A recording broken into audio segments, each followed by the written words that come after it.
আমরা পরামর্শ দিয়েছি যে সরকারের এমন একটা মূল্যবান দলিল তৈরির পেছনে কোনো অস্থিরতা, কোনো অসঙ্গতি, কোনো সমন্বয়হীনতার প্রয়োজন নেই। ধীর স্থিরভাবে আমাদের এই ঘোষণাপত্র প্রণয়নের জন্য প্রত্যেকটি রাজনৈতিক দলের সঙ্গে সরকারের এক্সচেঞ্জ অফ ভিউজ হওয়া দরকার, মত বিনিময় হওয়া দরকার। এবং অনেক মৌলিক জিনিস এই কাঠামোর মধ্য থেকে বাদ পড়েছে। বাংলাদেশে ইসলামী শক্তি একটি বিশাল ইসলামী শক্তি। এই ফ্যাসিবাদ বিরোধী আন্দোলনে তাদের যে অসাধারণ ত্যাগ, বহু মানুষকে শহীদ করা হয়েছে, নিরীহ নিরপরাধ নেতৃবৃন্দকে ফাঁসিতে ঝুলিয়ে হত্যা করা হয়েছে, গুম করা হয়েছে, ক্রস ফায়ারে নেওয়া হয়েছে। এই সত্য ইতিহাসগুলো ঘোষণাপত্রের কাঠামোর মধ্যে স্থান পায়নি।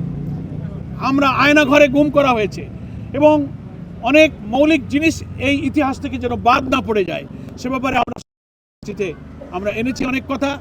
এবং আমরা বলেছি যে একটা প্রসেস, একটা প্রক্রিয়া এমন হওয়া দরকার যেন রাজনৈতিক দল এবং সকল স্টেক হোল্ডার এখানে মতামত দিতে পারেন।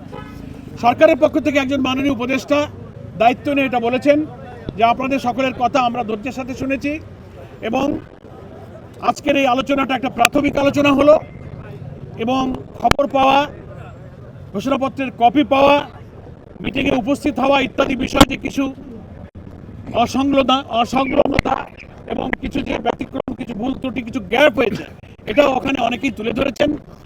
সরকারের পক্ষ থেকে উপদেষ্টা এটা স্বীকার করেছেন যে সময়ের সীমাবদ্ধতার কারণে, আমাদের অনেকটা তাড়াহুড়োর কারণে আমাদের কিছু গ্যাপ হয়েছে। তো আজকে এই বৈঠকটা প্রাথমিক বৈঠক। আজকে আপনারা যে মূল্যবান মতামত দিলেন, এটাকে কনসাইজ করে আমরা আবার আপনাদের সেকেন্ড ফেজে আপনাদের সঙ্গে মত বিনিময়ের জন্য আপনাদেরকে আমরা আহ্বান করব। তখন সকলের মতামতের ভিত্তিতে জাতীয় ঐক্য যেন এত রক্তের বিনিময় অর্জিত আমাদের এই নতুন বাংলাদেশ, এই নতুন স্বাধীনতার যে রাজনৈতিক চেতনা, যে ঐক্য, এটা যেন আমরা ধরে রাখতে পারি, ঘোষণাপত্রটা তার মধ্যে যেন প্রতিফলন ঘটে।